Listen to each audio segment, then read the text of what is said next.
இந்த நாளிலும் கர்த்தருடைய சமூகத்திலே அவருடைய சத்தத்தை கேட்கும்படி அவருடைய பாதத்தில் வந்திருக்கிற உங்கள் ஒவ்வொருவரையும் மறுபடியும் இயேசுவின் நாமத்தில் உங்களை நான் வாழ்த்துகிறேன். கர்த்தர் இந்த மாதம் நமக்கு கொடுத்த அந்த வாக்குத்தத்த அந்த வசனத்தை நாம் எடுத்துக்கொள்வோமாக. இந்த வாரத்தின் முதல் ஞாயிற்றுக்கிழமையாக இருக்கிறபடினாலே அவர் வாக்கு தத்தமாக அவர் நமக்கு கொடுத்த அந்த வார்த்தையிலிருந்து கர்த்தருடைய ஆவியானவர் சபையோடு இன்று நமக்கு வேண்டியதை அவர் பேசும்படியாக எடுத்துக்கொள்ளுவோம். சங்கீதங்களின் புஸ்தகம் 107 சங்கீதம் 38 வசனம் நான் வாசிக்கிறேன். Psalms 107 verses 38. Psalms 107:38. சங்கீதம் 107:38. அவர்களை ஆசீர்வதிக்கிறார், மிகுதியும் பெருகுகிறார்கள், அவர்களுடைய மிருக ஜீவன்கள் குறையாதிருக்க பண்ணுகிறார். இந்த வார்த்தை ஆண்டவர் இந்த மாதம் உங்கள் ஒவ்வொருவருக்கும், நம் குடும்பத்திற்கும், சபைக்கும், இந்த ஊழியத்திற்கும், இந்த ஊழியத்துறை இணைந்து இந்த சபையிலே கலந்து கொள்ளுகிற, சோஷியல் மீடியா மூலமாக பார்க்கிற யாவருக்கும், உலகெங்கும் இருக்கிற அனைத்து கர்த்தருடைய பிள்ளைகளுக்கும் இந்த வார்த்தையை கர்த்தர் கொடுத்திருக்கிறார். அதை நாம் இந்த வேளையிலே நாம் வாசித்தோம். அவர்களை ஆசீர்வதிக்கிறார், மிகுதியும் பெருகுகிறார்கள், அவர்களுடைய மிருக ஜீவன்கள் குறையாதிருக்க பண்ணுகிறார். He blessed them also so that they are multiplied greatly and suffered not their cattle to decrease என்று ஆங்கிலத்தில் நாம் வாசிக்கிறோம். இந்த வார்த்தையை தேவன் நமக்கு தந்து 1ஆம் தேதி தம்முடைய ஜனத்தை விசுவாசத்திலே, நம்பிக்கையிலே அந்த வார்த்தையை எடுத்துக்கொண்டு இந்த மாதத்தை துவங்கும்படியாக கர்த்தர் அன்று அவர் பேசினார். ஆசீர்வதிக்கிறவர், மிகுதியும் பெருக பண்ணுகிறவர், குறையாதிருக்க பண்ணுகிறவர் என்று சொல்லி அந்த வார்த்தைகளை கொண்டு கர்த்தர் பேசினார். அந்த செய்திகள் நமக்கு யூடியூபிலே நமக்கு கொடுக்கப்பட்டிருக்கிறது, வைக்கப்பட்டிருக்கிறது, கேட்கலாம். இந்த மாதம் கர்த்தர் நமக்கு என்ன தந்திருக்கிறார் என்று சொல்லி நீங்கள் கேட்கலாம். இன்றைக்கும் கர்த்தர் இந்த வார்த்தையிலே அவர் நம்மோடு பேசுகிற காரியத்தை சில நிமிடம் சற்று நாம் கவனிப்போமாக. இந்த இடத்துல சங்கீதக்காரன் மிக தைரியமாக, ஒரு நிச்சயத்தோடு, பெற்றுக்கொண்டோம் என்கிற ஒரு நிலையிலே இந்த வார்த்தை அவர் எழுதியிருக்கிறதாக நான் பார்க்கிறேன். ஆசீர்வதிக்கிறார், ஆசீர்வதிக்கிறார், மிகுதியும் பெருகுகிறார்கள், குறையாதிருக்க பண்ணுகிறார். அந்த வார்த்தை நல்ல கொஞ்சம் யோசிச்சு கவனிச்சு பாருங்க. அவர் ஆசீர்வதிக்கும் போது மிகுதியாய் பெருகுகிறார்களாம். அவர்கள் மிகுதியாய் பெருகும்போது அவர்களிடத்தில் உண்டானவைகள், அவர்களிடத்தில் இருக்கிறவைகள் குறையாதிருக்க பண்ணுகிறாராம். இந்த வார்த்தை கர்த்தர் நமக்கு இப்படி கொடுக்கும்போது எப்படி நாம் எடுத்துக்கொள்ளுகிறோம்? இந்த வார்த்தை நீங்கள் இப்ப கேட்டுக்கொண்டிருக்கிறீங்க. கேட்டுக்கொண்டிருக்கிற இந்த நேரம் எப்படி உங்களுக்குள்ளாக அது பேசப்பட்டு கொண்டிருக்கிறது? எல்லா வசனங்களைப் போல இல்லாவிட்டால் எனக்கு தெரியும் அவர் ஆசீர்வதிக்கிறவர் தான், அவர் குறைய விட மாட்டார், மிகுதியாய் பெருக பண்ணுவார், இது எனக்கு தெரியும் அப்படின்னு சொல்லி ஒரு சாதாரணமாக அந்த வசனத்தை நாம் பார்க்கிறோமா? அவரை நான் விசுவாசிக்கிறேன், ஆகவே அவர் எனக்கு சொன்னவைகள் எல்லாம் என் வாழ்க்கையில நடக்கும், ஆகவே அதுல இதுவும் ஒன்று அப்படின்னு சொல்லி அந்த வார்த்தை நம்ம அப்படி பார்க்கிறோமா? இல்ல அப்படின்னா இந்த வார்த்தையை குறித்து உங்களுக்குள்ளாக யோசனை உண்டாகுகிறதா? இந்த மூன்றிலே இன்றைக்கு கர்த்தருடைய ஆவியானவர் உங்கள் மத்தியில் கொண்டு வருகிறது என்னன்னா யோசனை. உங்களுக்கு இந்த வார்த்தை தெரிந்ததாக இருக்கலாம், பரவாயில்ல. நான் அவரை விசுவாசிக்கிறேன், ஆகவே அவருக்கு எனக்கு கொடுத்தவைகள் இல்லை, அது நிச்சயமா எனக்கு நடக்கும் அப்படின்னு நீங்க தெரிஞ்சு வச்சிருக்கலாம், சரி, பரவாயில்ல.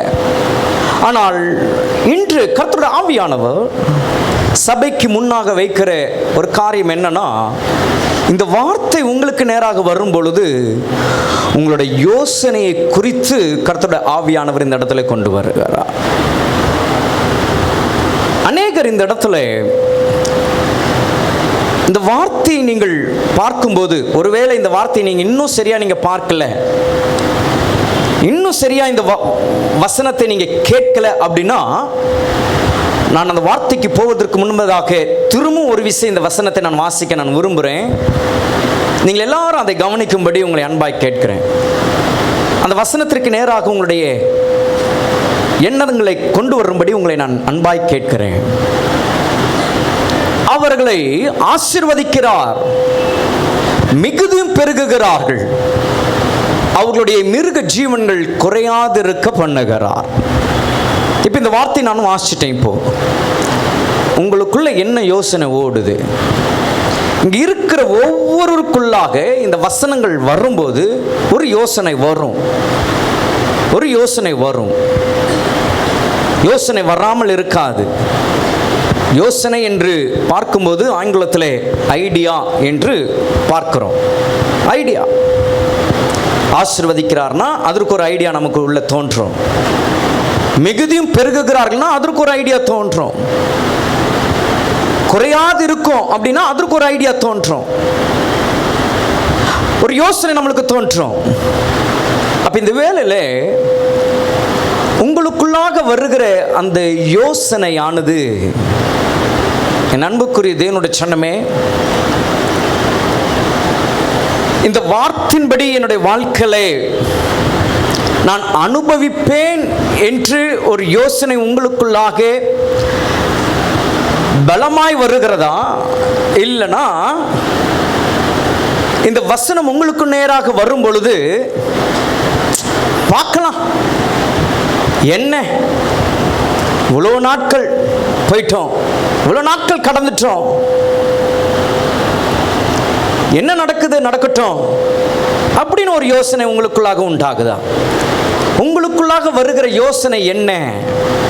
ஏன்னா இந்த யோசனை தான் ஒரு மனிதனை ஆசீர்வாதத்திற்கு நேராகவும் தீர்மானிக்குது, ஆசீர்வாதத்தை இழப்பதற்கும் தீர்மானிக்குது. இந்த யோசனை தான். ஆகவேதான் இந்த வேளையிலே ஆவியானவர் சபையோடு இந்த காரியத்தை முன்வைக்கிறார். நான் பேசுவது உங்களுக்கு புரியும் என்று நான் நம்புகிறேன். இது உங்களுக்கு பிரயோஜனமாக இருக்கும். ஏன்னா அப்படி ஒரு வார்த்தை தேவன் நமக்கு இந்த மாதம் நமக்கு முன்பாக அவர் வைத்திருக்கிறார். ஆசீர்வதிக்கிறவர் மிகுதியும் பெருகுவார்கள், குறையாது இருக்க பண்ணுவார். இதை நம்ம சாதாரணமாக எடுத்துக்கொள்ள கூடாது. அப்ப நம்முடைய யோசனையானது இந்த வேளையில் நாம் கொண்டு வர வேண்டியது என்னன்னா, என்ன நமக்குள்ளாக அந்த யோசனையில முன் கொண்டு வருகிறோம் என்பதுதான். ஏன்னா பேசிக்கொண்டிருக்கும் போதே உங்களுடைய யோசனை எதை யோசித்துக் கொண்டிருக்கிறது என்பதை நீங்களே தீர்மானிக்க முடியும். வேதத்தில் ஒரு வசனத்தை நாம் வாசிக்கிறோம், பாருங்க, நான் காட்டுகிறேன். நீதிமொழிகளின் புஸ்தகம், என்னோடு திருப்பிக் கொள்ளுங்க. நீதிமொழிகளின் புஸ்தகம். ஒவ்வொரு மனுஷனுடைய வாழ்க்கையிலும் யோசனை என்பது இருக்கு. யாரும் சொல்ல முடியாது, நான் இப்ப எதுவுமே யோசிக்கிறது இல்லை பாஸ்டர், எல்லாத்தையும் நான் பார்த்துட்டேன், யோசிக்கிறதுனால ஒன்றும் நடக்க போகிறது கிடையாது, அதனால் எதையுமே நான் யோசிக்கிறது இல்லை, அப்படி சொல்லவே முடியாது. வசனம் திட்டவட்டமாக தெளிவாய் சொல்லுகிறது. என்ன அப்படின்னு பார்த்தீங்கன்னா, வாசிப்போம். நீதிமொழிகளின் புஸ்தகம் 16ஆம் அதிகாரம் 9ஆம் வசனத்திற்கு நேராக நீங்கள் வருவீர்கள் என்றால், சாலமோன் ராஜா இந்த இடத்துல இந்த வார்த்தை அவர் எழுதுகிறார். Proverbs chapter 16 verses 9. மனுஷனுடைய இருதயம் அவனுடைய வழியை யோசிக்கும். அந்த இடத்துல அந்த வார்த்தை பாருங்க, மனுஷனுடைய இருதயம் அவனுடைய வழியை யோசிக்கும். அப்போ இந்த இடத்துல இந்த வார்த்தை உங்களுக்கு நேராக வரும் பொழுது உங்களுடைய வழியை உங்களுடைய இருதயம் யோசிக்க வைக்குது, யோசிக்க வைக்குது. ஏன் அப்படின்னா, 1ஆம் வசனத்தை நீங்க வாசிச்சு பாருங்களேன். அதே அந்த அதிகாரத்தில் if you see the verses 1, என்ன பார்க்கிறோம்னா, மனதின் யோசனைகள் மனுஷனுடையது. அப்போ ஒரு மனுஷனுடைய வாழ்க்கையிலே அவனுடைய வழியிலே அவன் இருதயத்தில் யோசிக்கிறான் என்றால் அது அவனுடையதான் இருக்கு, அது அவனுடையதான் இருக்கு. நீங்க 20ஆம் அதிகாரம் 5ஆம் வசனத்தில் நீங்கள் வாசிச்சீங்கனாலும் அங்கே வேதம் எப்படி சொல்லுதுன்னா, இன்னும் கொஞ்சம் வித்தியாசமாக சாலமோன் சொல்லுகிறார் அந்த வார்த்தையை. Proverbs chapter 20 verses 5. சில வசனங்களை நான் உங்களுக்கு உடனே நான் கொடுத்து விடுகிறேன். ஏன்னா அந்த யோசனை பற்றி நாம் பார்த்து கொண்டிருக்கிறோம். வேதம் என்ன சொல்லுது பாருங்க இந்த இடத்துல, மனுஷனுடைய இருதயத்தில் உள்ள யோசனை ஆழமான தண்ணீர் போல் இருக்கான். அப்போ ஒவ்வொருடைய மனுஷனுடைய இருதயத்திலிருந்து வருகிற யோசனை ஆழமான ஒரு தண்ணீருக்கு ஒப்பாக சாலமோன் இந்த இடத்துல குறிப்பிடுகிறார். என்றால் யோசனை என்கிற ஒன்றை நம்ம அப்படி சாதாரணமாகவோ லேசாகவோ நம்ம எடுத்துக்கொள்ளக்கூடாது. அதனால தான் நான் முன்னாடியே சொல்லிட்டேன், இந்த யோசனை தான், இந்த இருதயத்தில் உண்டாகிற இந்த யோசனை மனுஷனுடையதா இருக்கிறது என்று வேதம் சொல்லப்படுகிற இந்த யோசனையானது என்ன நிலையிலே ஒரு மனுஷனுடைய இருதயம் அவனுடைய வழியிலே அந்த யோசனை தீர்மானிக்குதோ அந்த தீர்மானம் தான் அவனுடைய முடிவுக்கு நேராக கொண்டு போய் விடுகிறதா இருக்கு. எத்தனை பேர் ஆமீன் சொல்றீங்க? புரியுதா உங்களுக்கு நான் சொல்றது? ஒரு ஸ்டடி போல தான் இருக்கும், ஒரு டீச்சிங் போல உங்களுக்கு நான் இந்த செய்தியை கொடுத்து கொண்டு இருக்கிறேன். ஏன்னா இந்த கடைசி நாட்களில் சத்தியம் நாம் புரிந்து கொண்டவர்களாக நாம் இங்கே போக வேண்டும். என் அன்புக்குரிய தேவனுடைய சனமே, உங்களுக்குள்ளாக்க உங்களோட வழியிலே உங்களுடைய இருதயம் யோசிக்கிற அந்த யோசனை தான், அந்த யோசனையுடைய தீர்மானம் அது ஆசீர்வாதமா இல்லாவிட்டால் ஆசீர்வாதத்திற்கு தூரமானதா என்பதை தீர்மானிக்கிறதா இருக்கு. ஏன்னா ஆழமா இருக்கான் மனுஷனுடைய யோசனை, ஆழமா இருக்கு. அப்ப ஆழத்திற்கு கொண்டு போகுதுன்னா ரொம்ப நம்ம கவனிக்கணும். நீச்சல் தெரிஞ்சவங்க எவ்வளவு ஆழம் போனாலும் முன்னாடி கரை வந்துட முடியும்.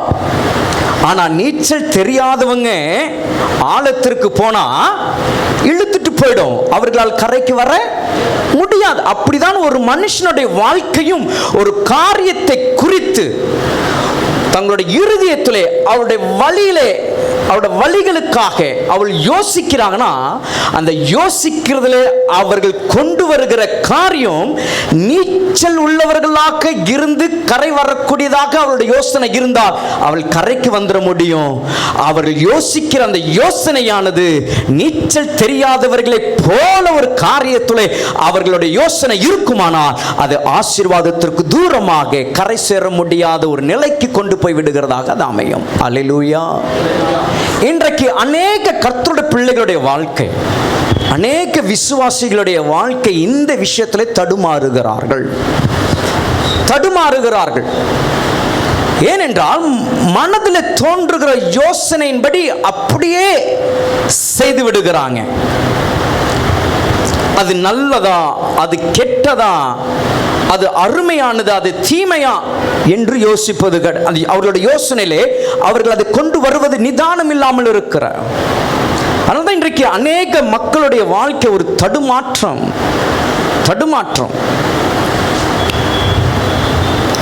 சிலர் கேட்டு பார்த்தா, சிலர் சொல்லியிருக்கிறத நான் கேட்டிருக்கிறேன், நான் யோசிச்சு தாங்க செஞ்சேன், ஆனால் அது ஏன் இப்படி முடிஞ்சது? ஏன்னா யோசிச்சது சரி, அந்த யோசனையிலே அவர்கள் எடுத்த முடிவு என்ன? நம்ம யோசிக்கும் போது அந்த யோசனையை உடனே செயல்படுத்தக்கூடாது. நம்முடைய இருதயத்திலே, நம்முடைய வழியிலே உண்டாகிற அந்த யோசனையை நாம் சற்று ஒரு நிமிடம் அதை நிறுத்தி நாம் பார்க்க வேண்டும்.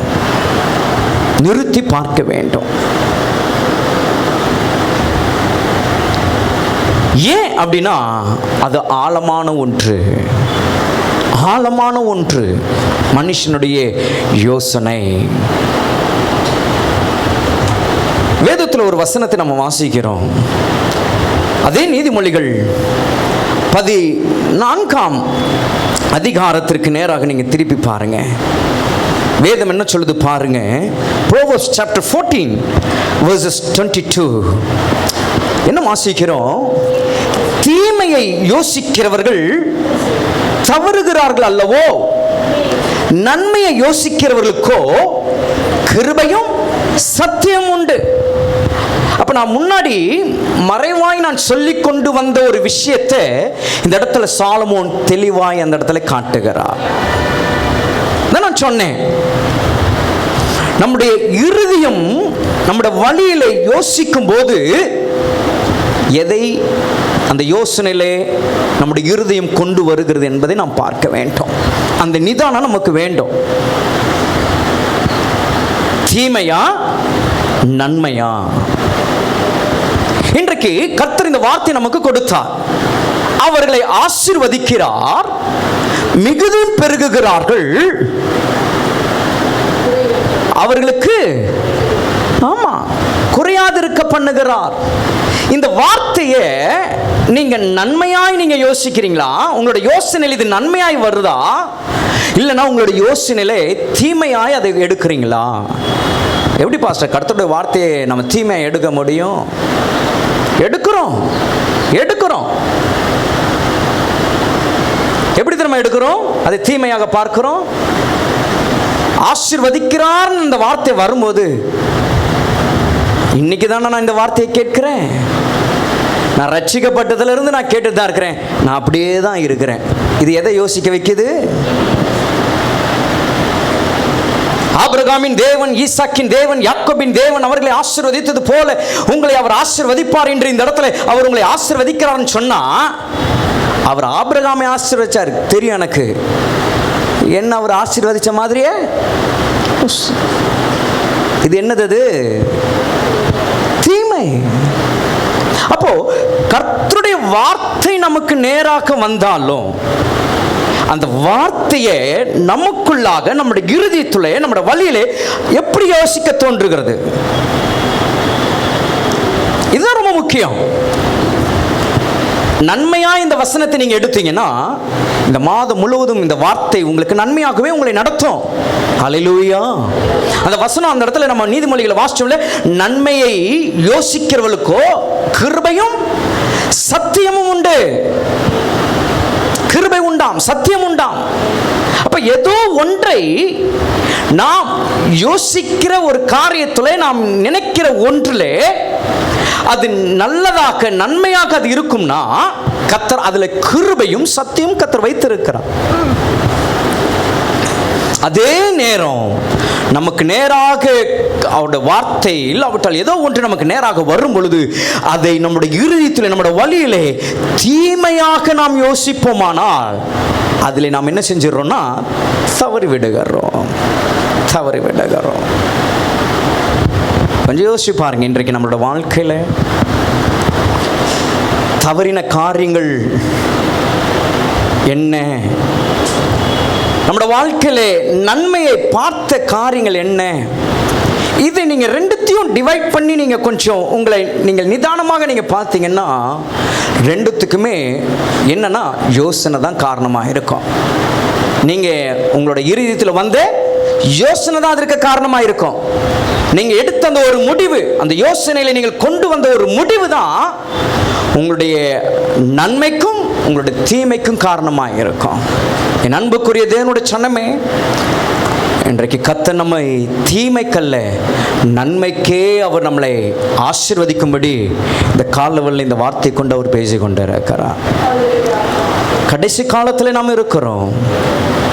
பிசாசானவன் ஒரு கர்த்தருடைய பிள்ளையை கர்த்தர் ஆசீர்வதிக்க சித்தமாய் இருக்கும்போது, அவர்களை மிகுதியும் பெருகும்படி அவர் சித்தமுள்ளவராய் இருக்கும்போது, அவருடைய வாழ்க்கையில ஒன்றும் குறையாதபடிக்கு இருக்கும்படி அவர் சித்தம் கொண்டிருக்கும் பொழுது, பிசாசானவன் அந்த காரியங்களை உங்களுடைய வாழ்க்கையிலே வரக்கூடாதபடிக்கு உங்களுடைய இருதயத்தின் சிந்தையை அவன் யோசிக்க வைப்பான் தீமையாக.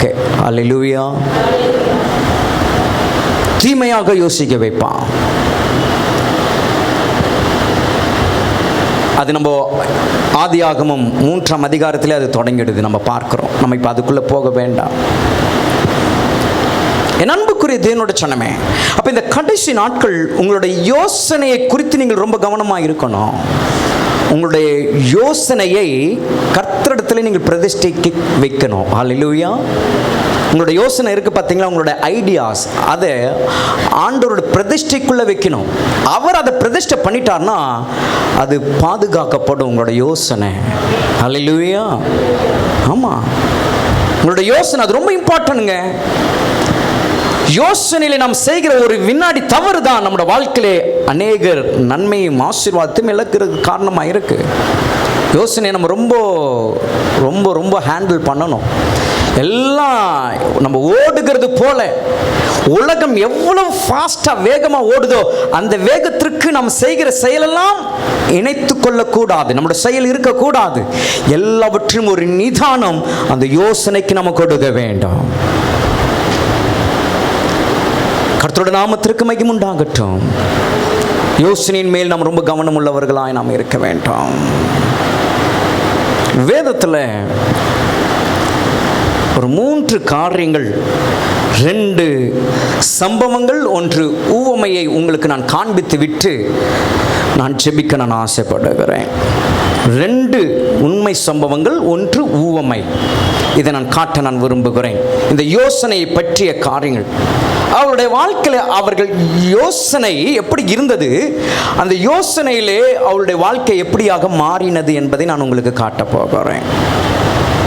எடுத்துக்கொள்ளவும் முதலாவது ஒரு காரியம் 1 ராஜாக்கள். நிறைய இருக்கு, ஆனால் நமக்கு தெரிந்த ஒரு காரியங்களையே நம்ம பார்க்கலாம். புதுசாக உங்களுக்கு ஒரு விஷயத்தை சொல்வதை காட்டிலும் தெரிந்த ஒரு காரியத்தை உங்களுக்கு காட்டும்பொழுது நீங்கள் புரிந்து கொள்வீர்கள்.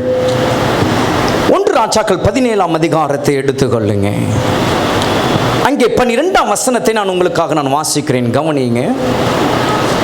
Just turn to me the book of 1 Kings chapter 17 verses 12. 1 ராஜாக்கள் 17:12 என்ன வாசிக்கிறோன்னா, அந்த சாரிபாத் அந்த ஸ்திரீ எலியாவை பார்த்து சொல்லுகிற வார்த்தை, ரிப்ளை கொடுக்குறாங்க. என்ன ரிப்ளை கொடுக்குறாங்கன்னா, பானையில் 1 பிடி மாவும் கலயத்தில் கொஞ்சம் எண்ணெயும் அல்லாமல் என்னிடத்தில் 1 அடையும் இல்லை என்று உம்முடைய தேவனாகிய கர்த்தருடைய ஜீவனை கொண்டு சொல்லுகிறேன். ஒரு விஷயத்தை ரிப்ளையாக சொல்றாங்க. சொல்லுகிற காரியம் அடுத்த வரப்போகுது, சும்மா வாய்மொழியா வரல. அது நீங்க கொஞ்சம் நல்லா யோசிச்சீங்கன்னா அந்த வசனத்தை, ஏற்கனவே தன்னுடைய மனதிலே தன்னுடைய இருதயத்தில் யோசித்ததை கொண்டு வர்றாங்க எலியாவுக்கு நேராக. என்ன சொல்றாங்க பார்த்தீங்கன்னா, இதோ நானும் என் குமாரனும் சாப்பிட்டு செத்து போக அதை எனக்கும் அவனுக்கும் ஆயத்தப்படுத்துகிறதற்கு 2 விறகுகளை பொறுக்கிறேன் என்றாள். தேவனுடைய சனமே, அந்த ஸ்டேட்மெண்ட் பார்த்தீங்களா? சாக போற விஷயம் உடனே அந்த இடத்துல அவங்க சொல்லலை. எலியாவின் இடத்துல அவர் கேட்கிறார், எனக்கு கொஞ்சம் அடைய கொண்டு வா அப்படின்னு சொல்லும் போது, இல்லை நாங்கள் சாகிறதுக்கு எங்களுக்கு தான் 2 அப்படி சொல்லலை. அவர் அப்படி கேட்கும்போது தன்னுடைய மனதிலே, தன்னுடைய இருதயத்திலே, வழியிலே உண்டான அந்த யோசனை, சாக வேண்டும், நானும் என் மகனும் சாக வேண்டும். தீர்மானம் யோசிச்சாச்சு. ஒரு ஐடியா வந்துருச்சு அவங்களுக்கு. என்ன ஐடியா வந்திருக்கு? இனி இந்த காலத்தில், இந்த உலகத்தில் நம்ம வாழ முடியாது, நம்மளை விசாரிக்க யாரும் இல்லை, நம்மளை தாங்க யாரும் இல்லை, நமக்கு கொடுக்க யாரும் இல்லை, நம்மளை கவனிக்க யாரும் இல்லை. ஆகவே இருக்கிற இந்த கொஞ்சத்தை வச்சுக்கிட்டு மீதி என்ன நம்மளுக்கு வாழ்க்கை, செத்துருவோம். யோசிச்சாச்சு, ஐடியா வந்துருச்சு. அதை வச்சுக்கிட்டே இருக்கிறாங்க உள்ள அந்த யோசனையை. தேவனுடைய ஜனமே, இந்த யோசனையை நீங்க எப்படி பார்க்கிறீங்க?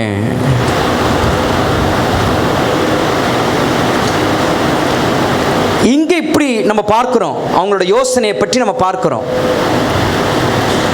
ஆனா இந்த சம்பவத்தில் இன்னொரு காரியம் அப்படி எதிர்மாறையா நடக்குது. அது தெரியுமா உங்களுக்கு? நீங்க 7ஆம் வசனத்துல நீங்க வாசிச்சீங்கன்னா, அங்க நம்ம என்ன பார்க்கிறோம் பாருங்க. நீ எழுந்து, எலியாவுக்கு ஆண்டவர் சொல்றார், நீ எழுந்து சீதோனுக்கு அடுத்த சாரிபாத்துக்கு ஊருக்கு போய் அங்கே தங்கிரு, உன்னை பராமரிக்கும்படி. எப்படிங்க அங்க வார்த்தை என்ன வருது? எலியாவுக்கு உன்னை பராமரிக்கும்படி. அப்ப எலியா எதை நம்பி போவாரு? ஃபர்ஸ்ட் வந்த வார்த்தை தான், கர்த்தர் சொன்ன வார்த்தையை தான் நம்பி அவர் போவார். ஆனா அங்க அந்த அம்மா மனசுல என்ன யோசிச்சு வச்சிருக்கிறாங்க? இருக்கிற கொஞ்சத்தை வச்சு கொஞ்சம் அந்த எண்ணெய் விறகு பொறுக்கிறதுக்கு வந்திருக்கிறாங்க. ஏன்? செஞ்சு சாப்பிட்டு சாகணும். எப்படிங்க அது, எப்படி அது கம்யூனிகேட் ஆகும்? ஆண்டவர் சொல்றாரு, உன்னை பராமரிக்கும்படி, உன்னை கவனித்துக் கொள்ளும்படி அப்படின்னு ஆண்டவர் அங்க சொல்றாரு. இங்க இந்த அம்மா மனசுல ஒரு முடிவு, ஒரு யோசனை பண்ணி வச்சிருக்கிறாங்க, சாகணும். சாகர அம்மா எப்படி, சாகர அந்த ஸ்திரீ எப்படி எலியாவை பராமரிக்க முடியும்?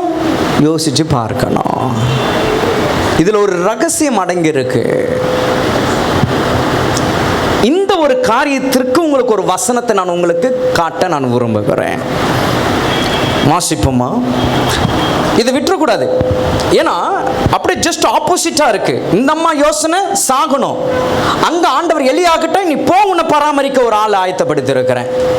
அப்ப இது ரெண்டுத்துக்கும் என்ன ஒரு விஷயம், எப்படி இது கனெக்ட் ஆகும் அப்படின்னா, வேதம் சொல்லுகிறது பாருங்க. கர்த்தருடைய நாமத்திற்கு மகிமையாக நீதிமொழிகளின் புஸ்தகம் 19ஆம் அதிகாரத்தை எடுத்துக்கொள்ளுங்க. நீதிமொழிகள் 19:21 வசனத்தை உங்களுக்கு நான் காட்டுகிறேன். Proverbs chapter 19 verses 21. அங்கே நம்ம என்ன வாசிக்கிறோம்? மனுஷனுடைய இருதயத்தின் எண்ணங்கள் அநேகம், ஆனாலும் கர்த்தருடைய யோசனையே என்னவா இருக்குமா? நிலை நிற்கும். வேதம் இங்கே சொல்லுகிறது கர்த்தருடைய யோசனையே. அப்படின்னா என்ன? அந்த சாரிபாத் அந்த ஸ்திரீ தன்னுடைய உள்ளத்திலே, தன்னுடைய மனதிலே, தன்னுடைய இருதயத்திலே நினைத்த அந்த யோசனையை கர்த்தர் பார்க்கிறார். கர்த்தர் பார்க்கிறார். கர்த்தர் பார்த்து அவர் ரெண்டு விஷயத்தை செய்ய பார்க்கிறார். ஒன்று, இந்த ஸ்திரீக்கு வாழ்க்கையை கொடுக்க வேண்டும், இந்த பக்கம் எலியாவுக்கு ஒரு பாதுகாப்பை கொடுக்க வேண்டும். அப்ப என் தேவனாகிய கர்த்தர் அதற்கு நடுவாக வந்து அவருடைய யோசனையை அந்த இடத்துல கர்த்தர் செய்ய வைக்கிறார். அது எப்படின்னா, இவர்களுக்குள்ளாகவே, இவர்கள் இருவருக்குள்ளாகவே அந்த காரியத்தை கர்த்தர் செய்ய வைக்கிறார். இதுதான் கர்த்தருடைய யோசனையாயிருக்கு. பாருங்க, இவர் எலியா போறார். இப்போ ஆண்டவர் சொல்லிட்டாருன்னு போறாரு. இப்ப அங்க போயிட்டு அந்த ஸ்திரியை பார்த்து கேட்கிறாரு, நீ எனக்கு கொஞ்சம் தண்ணியை கொடுமான்னு. அப்ப தண்ணி கொண்டு வர போகும்போது அப்படியே அவர் சொல்றாரு, நீ வரும்போது எனக்கு கொஞ்சம் அப்பமும் கொண்டு வான்னு சொல்லி. அப்ப கொண்டு வான்னு சொல்லும் போது தான் இந்த அம்மாவுடைய இருதயத்தில் இவங்க யோசிச்சத அந்த இடத்துல சொல்றாங்க. அந்த இடத்துல எலியா தன் வேலையை பொழுது செய்ய ஆரம்பிக்கிறார். இதுதான் கர்த்தருடைய யோசனை. கர்த்தர் ஒரு காரியத்தை உங்களுடைய வாழ்க்கையில அவருடைய யோசனைக்கு நீங்கள் இடம் கொடுக்க வேண்டும். அதற்கு என்ன தெரியுமா ஒரு விஷயம், நீங்க யோசிக்கிறீங்க பாத்தீங்களா, உங்களுடைய யோசனை இதை கர்த்தர் பார்க்கிறார், கர்த்தர் கவனிக்கிறார் என்கிற அந்த ஒரு எண்ணம் மாத்திரம் உங்களுக்கு இருந்தால் அவர் யோசனை உங்களோட வாழ்க்கையில் செய்ய எல்லாம் நடக்கும். எத்தனை பேர் ஆமீன்னு சொல்கிறீங்க? அந்த ஒரு வினாடிக்கு நம்ம டைம் கொடுக்காதனால தான் எல்லாமே தடம் போகிறது, எல்லாம் தடுமாற்றமாய் போகுது. அப்போ இந்த இடத்துல பாருங்க, எலியா அதை கேட்ட உடனே ஆண்டவர்கிட்ட போகல. என்ன ஆண்டவரே, நீர் என்னகிட்ட சொல்லி அனுப்பினீரே, இவங்க என்ன பராமரிப்பாங்கன்னு சொன்னீரே, ஆனால் இந்த அம்மா கிட்ட கேட்டா இந்த அம்மாவே சாக போறேன், இப்படிலாம் இல்லை. ஏன்னா ஆண்டவருடைய யோசனை அந்த இடத்துல எலியாவை கொண்டு கர்த்தர் ஒரு காரியத்தை வைக்கிறாரு. அது நிறைவேறும் போது அந்த ஸ்திரீயினுடைய வாழ்க்கையும் மாறுகிறது. இதுதான் கர்த்தருடைய யோசனை. அப்போ இன்றைக்கு தேவனுடைய ஜனமே ஒன்றை புரிந்து கொள்ள வேண்டும். உங்களுடைய யோசனை ஒரு பக்கமாக ஒரு நிலையில போகும்போது அது நன்மையோ அது தீமையோ, ஆனால் நாம் யோசிக்கிறோம். ஏன்னா நம்மளுடைய இருதயம் யோசிக்க வைக்கிது ஒரு விஷயத்தை குறித்து. அப்போ அந்த விஷயத்தில் நீங்கள் யோசிக்கும் போது ஒரு செகண்ட்ஸ் கர்த்தரிடத்தில் நீங்கள் உங்களை விடுவீங்கன்னா அப்படின்னா என்ன, அவர் பார்க்கிறார். இந்த யோசனை, என்னோட யோசனையே, என்னோட இருதயத்தில் உண்டாக்குற இந்த யோசனையை கர்த்தர் பார்க்கிறார், கர்த்தர் கவனிக்கிறார் என்கிற அந்த ஒரு வினாடி நீங்க அவர்கிட்ட நீங்க வரும்போது, தீமையாய் இருந்தா அதை கர்த்தர் நன்மையாய் கர்த்தர் மாற்றுகிறார். அது நன்மையாய் இருந்தால் அது ஆசீர்வாதமாக கர்த்தர் நடத்துகிறவராய் இருக்கிறார். ஹல்லேலூயா. ஏன்னா வேதம் சொல்லுகிறது அல்லவா, கர்த்தருடைய ஆலோசனையே என்னவாகுமாம், நிலை நிற்கும். யாருக்கு நிலை நிற்கும்? அந்த ஒரு வினாடி, அது நன்மையோ தீமையோ, ஆனால் மனதில் வருகிற அந்த யோசனை செயல்படுத்தாம செகண்ட்ஸ் நீங்க கர்த்தர் பார்க்கிறார் என்று சொல்லி அவர் பக்கம் நீங்க திரும்பினீங்கன்னா அவருடைய யோசனை உங்களோட வாழ்க்கையில செயல்படும். இன்னொரு காரியத்தை நான் உங்களுக்கு காட்ட நான் விரும்புகிறேன். லூக்கா சுவிசேஷம் 19ஆம் அதிகாரத்தை எடுத்துக்கொள்ளுங்க. அங்கே ஒரு சம்பவத்தை நம்ம பார்க்கிறோம். Luke's gospel chapter 19. இதுவும் நமக்கு தெரிந்த ஒரு வேத பகுதி. சகைவை குறித்து நம்ம பார்க்கிறோம். சகைவனுடைய கதை நம்ம எல்லாருக்கும் நல்லா தெரியும். இதில் என்ன சொல்லப்பட்டிருக்கிறது என்று நம்ம பார்க்க இருக்கிறோம். இந்த இடத்துல வாசிக்கிறோம் பாருங்க, 3ஆம் வசனத்துல. If you read verses 3, Luke's Gospel chapter 19, 3ஆம் வசனம். இயேசு எப்படிப்பட்டவரோ என்று அவரை பார்க்க வகை தேடினான். அவன் குள்ளனானபடியினால் ஜனக்கூட்டத்திலே அவரை காணக்கூடாமல். இந்த வசனத்தை நீங்க கொஞ்சம் நீங்க சிந்திச்சாதான் சகேயுனுடைய யோசனையை நீங்கள் புரிந்து கொள்ள முடியும். இதெல்லாம் நான் எதற்குள்ள நான் கொண்டு வந்துகிட்டு இருக்கிறேன்னா, கர்த்தர் நமக்கு கொடுத்த அந்த வார்த்தைக்குள்ளாக வைத்து நான் பேசி கொண்டு இருக்கிறேன். ஆகவே அதை நீங்கள் ஜம்பே ஆகிடக்கூடாது. கடைசியாக நான் முடிக்கும் போது அதை நான் சொல்லி முடிப்பேன். அப்போ இந்த இடத்துல பாருங்க, சகைவை குறித்து நம்ம பார்க்கிறோம். இயேசு எப்படிப்பட்டவரோ என்று, இந்த என்றுன்ற அந்த வார்த்தை இருக்கு பார்த்தீங்களா, அது ரொம்ப முக்கியம். அந்த இடத்துல அந்த எப்படிப்பட்டவரோ, அந்த ரோவும் என்றும் இதில் நம்ம ரொம்ப இம்பார்ட்டண்ட்டாக நம்ம பார்க்க வேண்டிய ஒரு சப்ஜெக்டாக இருக்குது. இதில் எப்படிப்பட்டவரோ என்று நம்ம நிறைய முறையை நம்ம படிச்சிருக்கலாம், கேட்டிருப்போம்.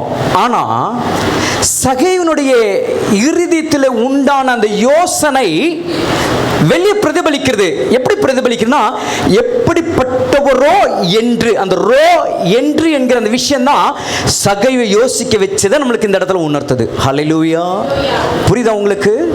ஹல்லேலூயா. ரொம்ப கவனிக்கணும் வார்த்தைகளை. எப்படிப்பட்டவரோ என்றுனா, அவன் 4 பேர்த்திட்ட அவன் போய் கேட்கல, இயேசு எப்படிப்பட்டவரோங்க, இயேசு எப்படிப்பட்டவரோ என்று பார்க்கங்க. யார்கிட்ட எந்த மனுஷனிடத்துல போய் பேசல. இயேசு வருகிறார் என்று கேள்விப்பட்ட போது அவரை பார்க்க வேண்டும் என்கிறதான அந்த ஆசை உள்ள இருந்ததுனால எப்படிப்பட்டவரோ என்று தன்னுடைய யோசனையில கொண்டு வருகிறான். பார்த்துடணும் இன்னைக்கு அவரை. கூட்டம் திரளா இருந்தாலும் பரவாயில்ல, ஜனக்கூட்டம் மிகுதியா இருந்தாலும் பரவாயில்ல, நான் அவரை பார்த்துடணும். எப்படிப்பட்டவரோ, அதுதான் அந்த யோசனை. பாருங்க, இந்த யோசனை அது நன்மையாக பார்க்கிறார் ஆண்டவர், நன்மையாக பார்க்கிறார். அந்த இடத்துல சாரிபாத் அந்த ஸ்திரீயினுடைய யோசனை தீமையாக இருந்தது. கர்த்தர் அதை பார்த்தார். கர்த்தருடைய பிள்ளைகளோட வாழ்க்கையிலே நீங்கள் நன்மையா யோசிச்சாலும் தீமையா யோசிச்சாலும் உங்களை உண்டாக்கினவர், உங்களை சிருஷ்டித்தவர், அவர் உங்களை பேர் சொல்லி அழைத்து அவருடைய பிள்ளைகளாக அவர் உங்களை ஏற்றுக்கொண்டிருக்கிறபடினால் நீங்கள் நன்மையா யோசிக்கும் போது உங்களை கிட்டையும், நீங்கள் தீமையா யோசிக்கும் போது உங்களை மறந்து விடுகிறவர் அல்ல நம்முடைய தேவனாகிய கர்த்தர். நீங்க நன்மையா யோசிச்சாலும் தீமையா யோசிச்சாலும் அவர் பார்க்கிற தேவனாக இருக்கிறார். ஹல்லேலூயா. அப்ப அங்க எலியா சாரிபாத் ஸ்திரீ தீமையை யோசிச்சாங்க, அதையும் கர்த்தர் பார்த்து அங்க ஒரு வழியை உண்டு பண்ணாரு. இந்த இடத்துல சகையு நன்மையாக யோசிக்கிறான். இயேசுவை பார்க்கணும், தன் மனசுல யோசிக்கிறாரு, எப்படி ஆகிலும் பார்த்துடணும். ஜனங்க விடுவாங்களோ, ஏன்னா அப்படி இப்படி முட்டிக்கிட்டு உள்ள போனாலும் ஜனங்க விட மாட்டாங்க. ஏன்? சகைவுக்காங்க அந்த ஊர்ல நல்ல பேர் கிடையாது. அப்படியே அவன் முண்டி கிண்டி அடிச்சு இயேசுவானவர்கிட்ட முன்னாடி போய் நின்னாலும் சீஷர்களும் மற்ற மக்களும் இவனுக்கிட்ட நீங்க ஆண்டவரை பேசுறீங்க சொல்லுவாங்களா சொல்ல மாட்டாங்களா? இவன் யாருன்னு எங்களுக்கு தான் தெரியும். கிட்ட நெருங்க விட்டுருக்க மாட்டாங்க, பேச விட்டுருக்க மாட்டாங்க. ஆனா இந்த இயேசு எப்படிப்பட்டவரோ என்று தன்னுடைய மனதில் இருதயத்தில் அவன் யோசித்தபடினாலே இந்த யோசனை கர்த்தர் பார்த்தார். அது நன்மையாக பார்த்தார், நன்மையாக கண்டார்.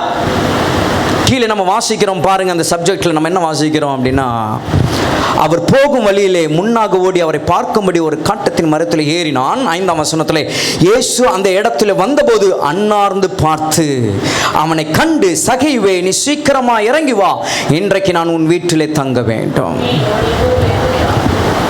இதுதாங்க ஆண்டவர் யோசனையில. உங்களுடைய யோசனை வந்துருச்சுன்னா அவர் மீது எல்லாம் பார்த்து கொள்ளுவார். அதான் நான் திரும்ப சொல்லிக்கிட்டு இருக்கிறேன், அவர் எல்லாவற்றையும் பார்த்து கொள்ளுவார். ஆண்டவரே வந்துட்டாரு, இயேசுவானவரே போய் கிட்ட வந்துட்டாரு. கூட்டம் அதிகமா இருந்ததுன்னு யோசிச்சான், ஒரு காட்டத்தின் மரத்துல ஏறினான், எப்படியாவது அவரை பார்த்தா போதுன்னு யோசிச்சான். ஆனா ஆண்டவரே என்ன செய்யறாருன்னா, அந்த காட்டத்தின் மரத்தின் அருகில வரும் பொழுது அவரே அண்ணாந்து பார்க்கிறார். இதுதான் அவருடைய யோசனை. அவருடைய யோசனைக்கு உங்களுடைய யோசனை செயல்பட ஒரு வினாடி தான். அதை நான் திரும்ப சொல்லிக்கிட்டு இருக்கிறேன், ஒரு வினாடி, ஒரு செகண்ட்ஸ் மட்டும் நீங்க அவர்கிட்ட கொடுங்க. மாம்சத்துல உங்களுடைய இருதயத்தில் தோன்றுகிற யோசனையை உடனே தீர்மானம் எடுக்காதீங்க. again I'm telling you, நான் திரும்ப நான் சொல்லுகிறேன், உங்களுடைய மனதில் உங்களுடைய இருதயத்திலே தோன்றுகிற அந்த யோசனை உடனே இதுதான் அப்படின்னு சொல்லிட்டு முடிவு எடுத்துறாதீங்க, முடிவுக்கு கொண்டு வராதீங்க. அது நன்மையோ தீமையோ அது ஒரு விசை, ஒரு வினாடி ஆண்டவர் பார்க்கிறார் என்று சொல்லி அவருடைய பார்வைக்கு நீங்க விட்டீங்கன்னா அவருடைய யோசனையிலே அதை அவர் உங்களுக்கு சரியாய் அதை நிலைப்படுத்துவார். தீமை என்றால் அதை விலக்குவா, நன்மை என்றால் அதை ஆசீர்வாதமாக கர்த்தர் மாற்றுவா. இங்கே சகேவுக்கு அதை ஆசீர்வாதமாக கர்த்தர் மாற்றினா. மூன்றாவது ஒரு ஊமை நான் சொல்லி இறுதியாக நான் முடிக்க நான் ஆசைப்படுகிறேன். நீங்கள் வேதத்தில் நீங்கள் வாசி பாருங்க, அதே லூக்கா சுவிசேஷம் 15ஆம் அதிகாரத்திற்கு நேராக நீங்கள் வந்தீங்கன்னா, if you come to Luke's Gospel chapter 15, 11ஆம் வசனம் முதல் கடைசி வரைக்கும் ஒரு சம்பவத்தை நம்ம பார்க்கிறோம். ஆண்டவர் ஒரு உவமையாக சொன்ன ஒரு காரியத்தை அந்த இடத்துல பார்க்கிறோம். ஒரு மனுஷனுக்கு 2 குமாரர் இருந்தார்கள் என்று அந்த சம்பவம் நமக்கு எல்லாருக்கும் தெரியும். மூத்தவன் இளையவன். இளையவன் தன் தகப்பனிடத்திலே தன்னுடைய ஆஸ்தியெல்லாம் வாங்கி கொண்டு அவன் புறப்பட்டு அவன் வெகு தூரம் போய்விட்டான். அதை அவன் துன்மார்க்கமாய் ஜீவனம் பண்ணி ஆஸ்தியையும் அழித்து போட்டான். தகப்பன்ட்டு எல்லாற்றையும் வாங்கி அதை தூரமாய் போய் அதை துன்மார்க்கமாய் வாழ்ந்து எல்லாவற்றையும் அழித்து விட்டான். இப்போ அடுத்த ஒரு நிலைக்கு, அடுத்த வேலைக்கு அவன் போக வேண்டும், சாப்பிடணும், சாப்பிட்டால் தான் ஜீவன். அப்ப அந்த ஒரு சூழ்நிலைக்கு தள்ளப்படுகிற ஒரு நிலை வரும்போது வேதத்தில் நம்ம வாசிக்கிறோம் பாருங்க, 16ஆம் வசனத்தில் என்ன வாசிக்கிறோம்? If you see the 6 verse 16, அப்பொழுது பன்றிகள் தின்னுகிற தவிட்டினாலே தன் வயிற்றை நிரப்ப ஆசையாயிருந்தான், ஒருவனும் அதை அவனுக்கு கொடுக்கவில்லை. பன்றிக்கு கிடைக்கிற அந்த ஆகாரம் கூட இவனுக்கு கிடைக்கல, யாரும் கொடுக்கல. அப்பதான் வசனத்தை வாசிக்கிறோம் பாருங்க. 17ஆம் வசனத்தில் என்ன வருகிறோம்? அவனுக்கு புத்தி தெளிந்த போது அவன், என் தகப்பனுடைய கூலிக்காரர் எத்தனையோ பேருக்கு பூர்த்தியான சாப்பாடு இருக்கிறது, நானும் பசியினால் சாகிறேனே. ஒரு யோசனை அவனுக்குள்ளாக வருது. ஒரு காரியத்தை அவன் யோசிக்கிறான். அந்த யோசனையிலேயே அவன் பேசுகிறான். என்ன அந்த யோசனை? புத்தி தெளிது. யோசிக்கிறதுக்கு புத்தி தெளிகிறது. இப்போ புத்தி தெளிந்து அந்த யோசனையில் வருகிறது என்னன்னா, என் தகப்பனுடைய கூலிக்காரர் எத்தனையோ பேருக்கு பூர்த்தியான சாப்பாடு இருக்கு, நானும் பசியினாலே சாகிறேனே.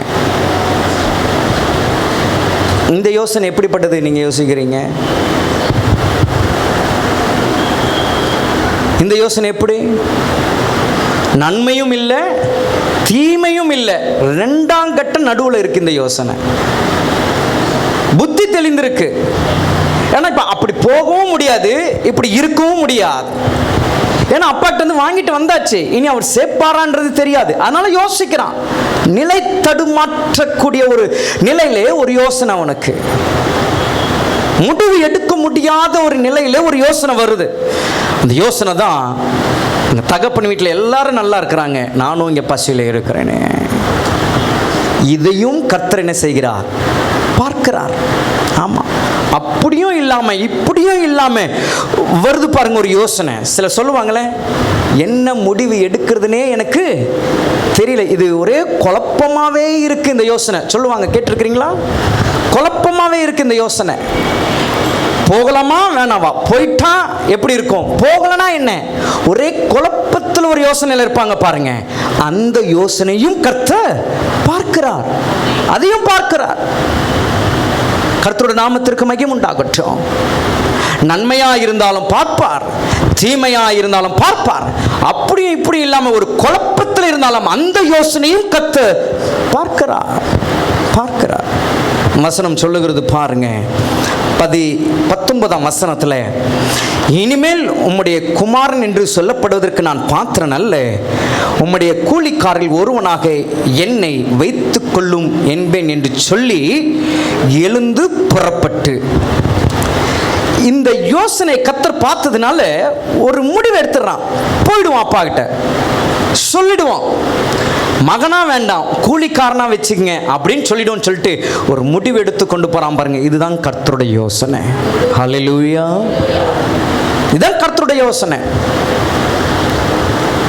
அப்படி இப்படி இல்லாம ஒரு குழப்பத்திலே வாழ்ந்து அந்த யோசனையிலே தவித்து கொண்டிருக்கிற அந்த வாழ்க்கை கர்த்தர் பார்த்ததை மாற்றி ஒரு முடிவை கொண்டு வந்து என்ன நடந்தாலும் பரவாயில்லன்னு சொல்லி போகக்கூடிய ஒரு நிலையிலே கர்த்தர் அந்த யோசனையை நிலைப்படுத்துறார் பாருங்க. அதுதான் இப்போ நம்ம பார்த்தோம் பார்த்தீங்களா, இந்த 3 சம்பவங்களும், இந்த 3 சம்பவங்களுடைய முடிவு எப்படி தரமா இருக்கு? கர்த்தர் அவர்களை ஆசீர்வதித்தார், அவர்களை மிகுதியும் பெருக பண்ணினார்.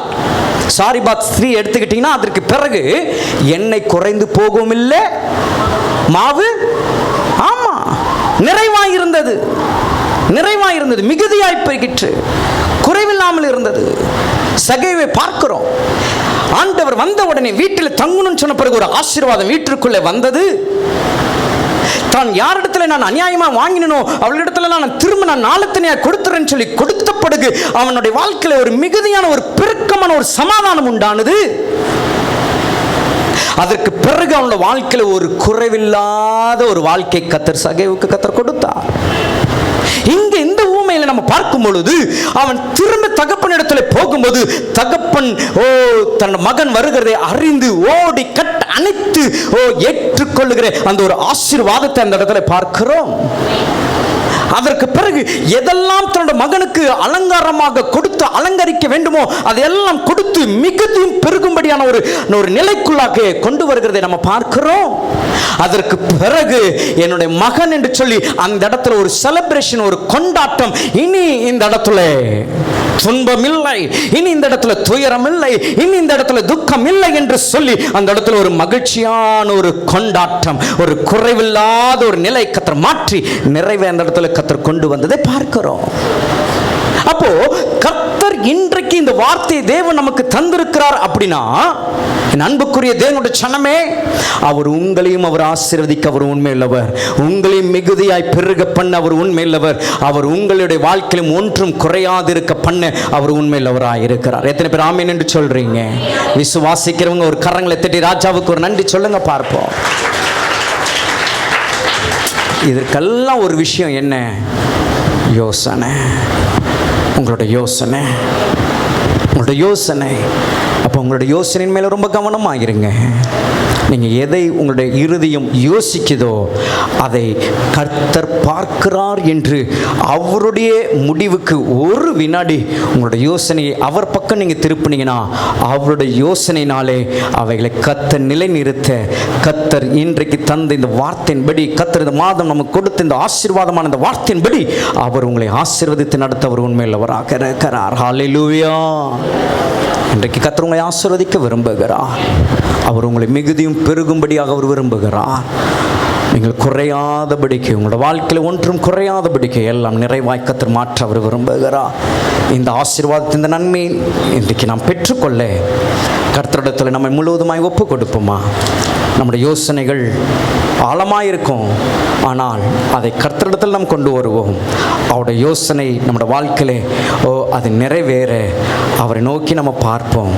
கர்த்தர் இந்த வேளையில் நம்மை நடத்தும்படியாக ஒரு வினாடி நாம் இருக்கிற இடத்துல நாம் எழுந்து நிற்போமாக. நாம் எழுந்து நிற்கிற நேரம் கர்த்தர் நம்மோடு கூட பேசின இந்த வார்த்தைகளை நாம் மனதில் கொண்டு வந்து கர்த்தருடைய பந்திலே நாம் பிரவேசிப்போமாக. கர்த்தருடைய பந்திலே நாம் பிரவேசிக்க இந்த வேளையை நாம் ஆயத்தப்படுவோம். கேர் கிவர்ஸ் வாங்க.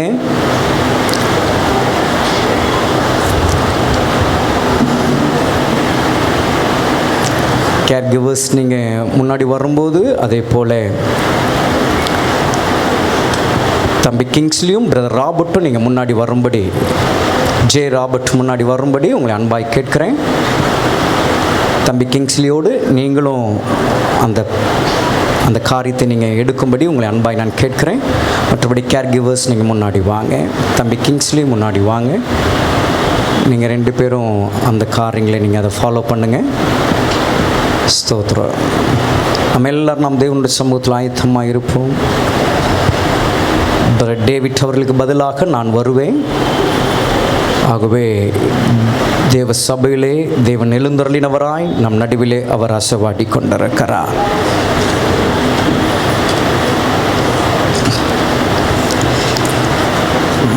கர்த்தருடைய ஆவியானவர் நம் நடுவிலே அவர் இடைப்பட்டு கொண்டிருக்கிறார். நம் நின்று கொண்டிருக்கிற நாம்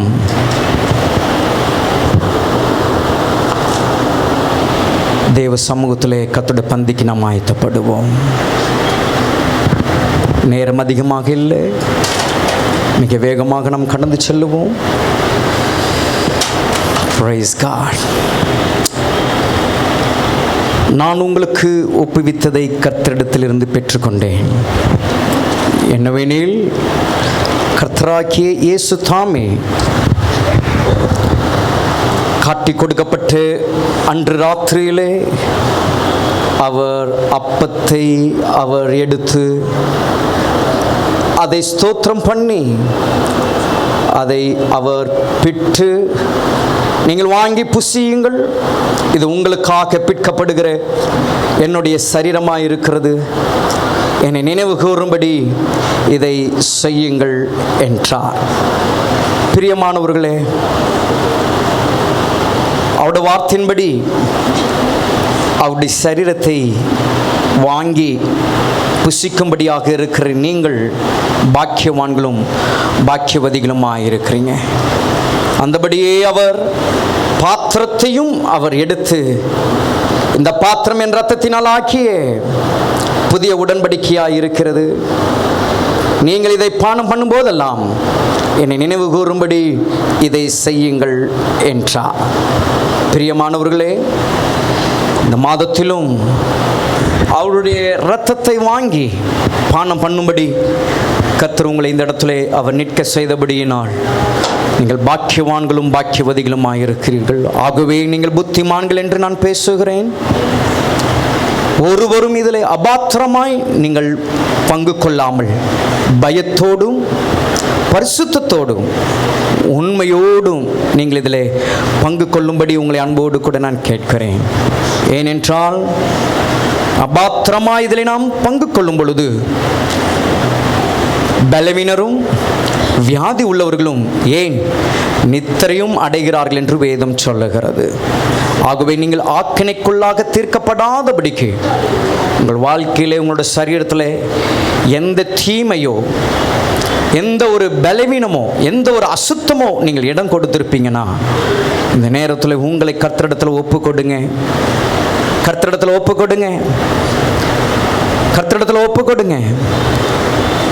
ஆண்டவர் உங்களை இந்த நேரத்தில் அவர் உங்களை பலப்படுத்தி அவர் உங்களை மன்னித்து அவர் உங்களை புது சிருஷ்டியாய் மாற்றி அவருடைய சரீரத்தையும் அவருடைய ரத்தத்தை நீங்கள் வாங்கி பானம் பண்ண புசிக்க அவர் கிருபையாய் அவர் உங்களை நடத்துவாராக.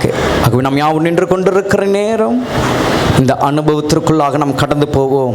கர்த்தருடைய ஆவியானவர் நம்மை நடத்துவாராக. நம்ம எல்லாரும் ஜெப சிந்தையிலே தேவ பிரசன்னத்திலே நாம் நின்று கொண்டிருப்போம். Everybody, let's stand in the presence of God. Let's feel His presence. அவருடைய பிரசன்னத்தை நாம் உணர்வோம். நாம் கர்த்தருடைய பந்திலே நாம் பிரவேசிப்போமாக. நம்ம எல்லாரும் நின்று கொண்டிருப்போமா? எல்லாரும் ஜெபிங்க. உங்களை நீங்கள் ஆயத்தப்படுத்துங்க. உங்களை ஆயத்தப்படுத்தி கொள்ளுங்க. உங்களை தகுதிப்படுத்தினவரை ஒரு விஷயம் நீங்கள் நினைவு கூறுங்க. ஓ ஹல்லேலூயா. நம்ம எல்லாரும் ஜெபத்திலே நாம் இருப்போம். Glory to God.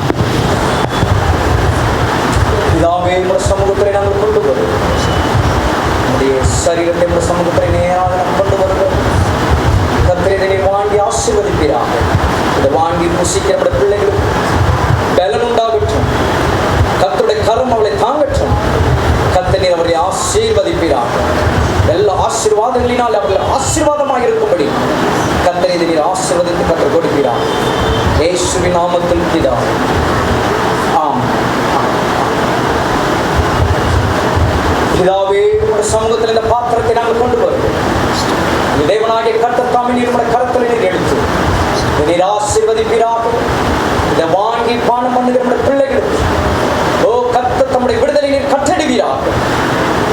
நம்முடைய பிள்ளைகளுடைய வாழ்க்கையிலே என் தேவனாகிய கர்த்தர் அற்புதங்களையும் அதிசயங்களையும் கர்த்தர் நீர் செய்து நம்முடைய பிள்ளைகளை கர்த்தர் நீர் வழி நடத்தும்படியாக வருகைக்கு பாத்திரமாய் கர்த்தர் நீர் நடத்தும்படியாக நாங்கள் சொல்லுகிறோம். கர்த்தருடைய ஜீவன் அவளுக்குள்ளாக உண்டாகட்டும். கர்த்தருடைய நன்மை அவளுக்கு உண்டாகட்டும். இயேசுவின் நாமத்தில் பிதாவே. ஆமென். ஆமென்.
குருசீனில் தொங்கினீர் குருதியும் சிந்தினீர் குரு இயேசுநாதனின் கொள்கதாவில் குருசீனில் தொங்கி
உண்டாகட்டும். இந்த நாளிலும் கர்த்தருடைய சமூகத்திலே அவருடைய பாதத்தில் நாம் வந்து அவரை ஆராதிக்கவும், அவருடைய நாமத்தை நாம் மகிமைப்படுத்தவும், அவருடைய வார்த்தை நாம் கேட்கவும், கர்த்தருடைய பந்தியிலே நாம் பிரவேசிக்கவும், கர்த்தர் நமக்கு தந்த இந்த நல்ல ஆராதனைக்காக, அவருடைய இந்த ஐக்கியத்திற்காக நம்ம எல்லாரும் இருக்கிற இடத்துல எழுந்து நின்று நாம் கரங்களை தட்டி பரலோக தேவனுக்கு மனதார நம்முடைய ஸ்தோத்திரங்களை நாம் அவருக்கு ஏறெடுப்போமாக. ஹல்லேலூயா. நன்றி இயேசு சுவாமி. நன்றியோடு நாங்கள் துதிக்கிறோம், ஸ்தோத்தரிக்கிறோம். கடந்து வந்து உங்கள் ஒவ்வொருவரையும் கர்த்தர் ஆசீர்வதிப்பாராக. நீங்கள் ஒவ்வொருவரும் சமாதானத்தோடு நீங்கள் கடந்து போக கர்த்தரோட ஆவியானவர் தொடர்ந்து உங்களோடு கூட இருந்து கர்த்தர் நடத்த கண்களை மூடி நாம் ஜெபிப்போமாக. பரிசுத்தமுள்ள எங்கள் அன்பின் பரலோக பிதாவே, மகிமையான இந்த ஆராதனைக்காக நாங்கள் நன்றி செலுத்துகிறோம். ஒவ்வொரு பகுதியும் ஆவியானவர் நீர் ஆவிக்குள்ளாக கர்த்தர் எங்களை நடத்தி உம்முடைய பிரசன்னத்திற்குள்ளாக உம்முடைய மகிமையை நாங்கள் பார்க்க, உம்முடைய வார்த்தையை நாங்கள் கேட்க பலனடைய, உம்மை நினைவு கூறும்படி உம்மோடு நாங்கள் பண்ணிக்கொண்ட உம்முடைய உடன்படிக்கை இன்றைக்கு நாங்கள் நிறைவேற்ற கர்த்தர் நீர் எங்களுக்கு தந்த இந்த நல்ல ஐக்கியத்திற்காக நாங்கள் நன்றி செலுத்துகிறோம். உம்முடைய சமூகத்தில் கடந்து வந்த ஒவ்வொருவரையும் உங்கள் தேவனாகிய கர்த்தர் நீங்கள் ஆசீர்வதிங்க. சமாதானத்தோடு கூட நீர் அனுப்புவீராக. உங்கள் சமூகம் முன்னாக கடந்து போகட்டும். கர்த்தர் நீர் பாதுகாத்து கொள்ளுங்க. கர்த்தர் தொடர்ந்து நீர் அவளை வழி நடத்தும்படியாய் ஜெபிக்கிறோம். தேவ சமாதானம் ஒவ்வொருவரோடு கூட இருந்து கர்த்தர் நீங்கள் நடத்தும்படியாக நான் ஜெபிக்கிறேன். எல்லாவற்றையும் உடைய கரத்தில் நாங்கள் தாழ்த்துகிறோம். தொடர்ந்து உடைய நாமம் மகிமைப்படட்டும். இரட்சகர் இயேசுவின் நாமத்தில் இந்த பரிசுத்த இந்த ஆராதனையை ஏறெடுக்கிறோம். ஜீவனுள்ள நல்ல பிதாவே, ஆமென். நம்முடைய பிதாவாகிய தேவனுடைய அன்பும் கர்த்தராகிய இயேசு கிறிஸ்துவினுடைய கிருபையும் பரிசுத்த ஆவியானுடைய ஐக்கியம் இன்றும் என்றும் சதா காலம் நம் அனைவரோடு கூட என்றும் தங்கியிருப்பதாக. ஆமென். என் ஆத்துமாவே கர்த்தரை ஸ்தோத்திரி, என் முழுவதும் என்ற பரிசுத்த நாமத்தை ஸ்தோத்திரி. என் ஆத்துமாவே கர்த்தரை ஸ்தோத்திரி, கர்த்தர் செய்த சகல உபகாரங்களையும் மறவாதே. ஆமென்.